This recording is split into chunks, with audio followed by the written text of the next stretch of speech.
Watch a Gen X man cook, and you'll notice something the rest of the world missed. He's not making dinner. He's the calmest he's been all week. And there's a reason for that, one most men never figure out. Let me show you what's really happening. Here's the thing nobody says out loud. For a certain kind of man, usually past 45, usually Gen X, the kitchen isn't a chore. It's the one room in the house where the world finally makes sense. You've seen him. Maybe he's your father, maybe he's your friend, maybe he's you. Sleeves rolled up, one good knife, music low, a glass of something on the counter. He won't call it therapy. He'd laugh if you did. But watch his shoulders drop the second the onion hits the pan, and you're watching something real. Because this isn't about food. It never was. Underneath that calm are 6 things happening in a man's mind. And by the end of this, you'll understand why the men who cook are quietly some of the most grounded men you'll ever meet. And why the ones who stop cooking usually lost something they can't name. Stay with me for that last part. It's the one that matters most. Start with the first reason, and it's not what you'd guess. It's control. Think about the world this man spent 30 years in. His paycheck depended on a boss. His projects depended on a team. His retirement depended on markets he couldn't move. Decade after decade, he poured effort into systems where the result was never fully his. He did everything right and still watched it go sideways, because that's how the outside world works. Then he walks into a kitchen, and for the first time all day, the rules are honest.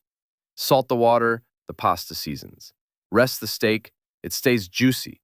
Rush the garlic, it burns. Every time, no exceptions, no politics. Effort maps directly to outcome. Cause, then effect. Nothing in between to disappoint him. Psychologists have a clinical name for this, and it's not a soft one.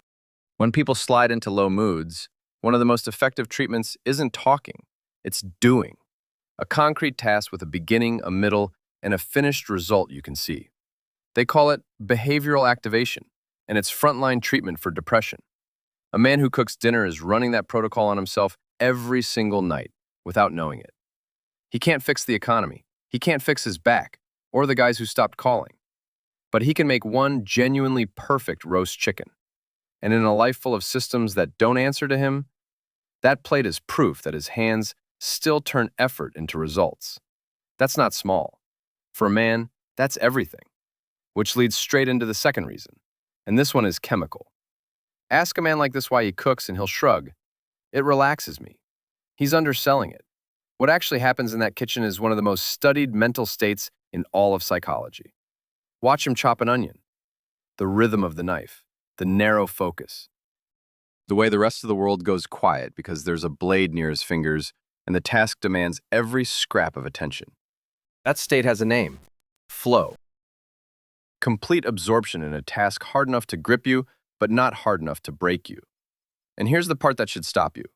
One large study following people over years found that those most prone to flow were significantly less likely to develop depression and anxiety. It's not just pleasant, it's protective. Now think about what that means for this specific man. He's the guy who doesn't talk about his stress, he carries it. His mind runs at 2 in the morning, replaying conversations, tallying regrets. There's no off switch. Not in the car, not in front of the TV, not lying in bed. Not lying in bed. But standing at that cutting board, dicing an onion into a perfect fine mince, the noise finally stops. Not because he's suppressing it, because there's simply no room left for it. The task took the whole room. For a generation of men raised to never say, "I'm not okay," the kitchen became the one place the pressure gets released without a single word spoken. He didn't go to therapy. He went to the stove. And most nights, it worked. The third reason is the one that'll surprise the people who love him. Because for this man, a plate of food is a sentence he can't say out loud. Here's something true about a lot of Gen X men. They were not raised to talk about feelings. "I love you" doesn't come easy. "I'm proud of you. I missed you. I was worried." Those words got stuck somewhere around 1985 and never fully came loose. So they found other channels. And the oldest one in the human playbook is this: "I will feed you." Watch what he actually does. He remembers your daughter is vegetarian without being reminded.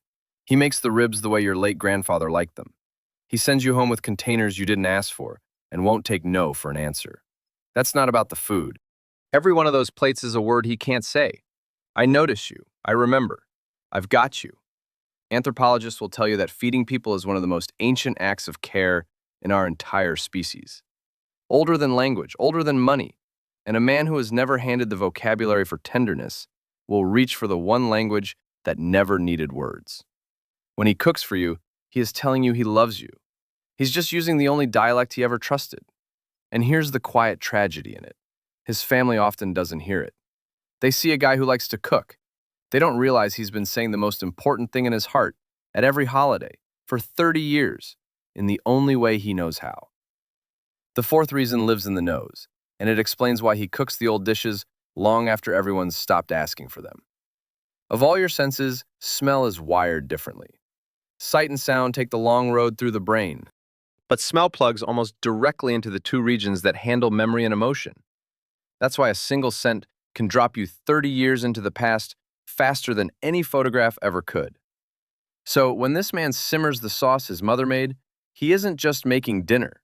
He's standing in her kitchen again. He's 8 years old, the radio's on, and for a few minutes the people he's lost are close enough to touch. He'll never describe it that way. He'll say, "It reminds me of home." But what's happening is closer to time travel than nostalgia, a chemical bridge straight back to who he was and who he loved. And for Gen X men, this cuts deeper than most. These were the latchkey kids, the first generation to come home to an empty house and feed themselves at 10 years old. For a lot of them, cooking wasn't taught with love at a parent's elbow. It was survival. They learned it alone. So when that man masters a dish now, really masters it, he's doing something quietly profound. He's taking the thing he once did just to get by and turning it into the thing he does to take care of everyone else. He rewrote it. He took survival and made it love. Most of them will never see the size of that, but you can. The fifth reason is the one that makes him look, to a younger world, almost like a rebel, because he still believes in slow. We live in a world engineered for instant answers, instant delivery, instant everything. A world built to kill patience. And here's this man deliberately spending 6 hours on a brisket that a machine could approximate in 20 minutes. Why? Because he learned something the fast world forgot. Some things only happen in time. You cannot rush a stock. You cannot hurry bread. The low fire, the long wait, the slow reduction. The results that actually matter arrive on their own schedule, or they don't arrive at all. He's not being inefficient. He's practicing a kind of patience the modern world quietly stripped out of everyone around him. And it's not really about the brisket. A man who can wait 6 hours for dinner is rehearsing the exact skill that builds every good thing in a life. A marriage, a craft, a child raised right. All of it runs on the willingness to do the work and trust the time. When he stands at that smoker at 6 in the morning while the neighborhood sleeps, he's not just cooking. He's holding on to a truth the whole culture is trying to talk him out of, that the best things are still worth waiting for. The sixth reason is the one he'll never admit to, because it's about a day he won't be here for. Ask him why the recipe has to be exact, why it matters that the grandkids learn to do it his way, by hand, no shortcuts. And he'll grumble something about it just being the right way. That's not the real answer, because a recipe is one of the very few things a man can build that outlives him.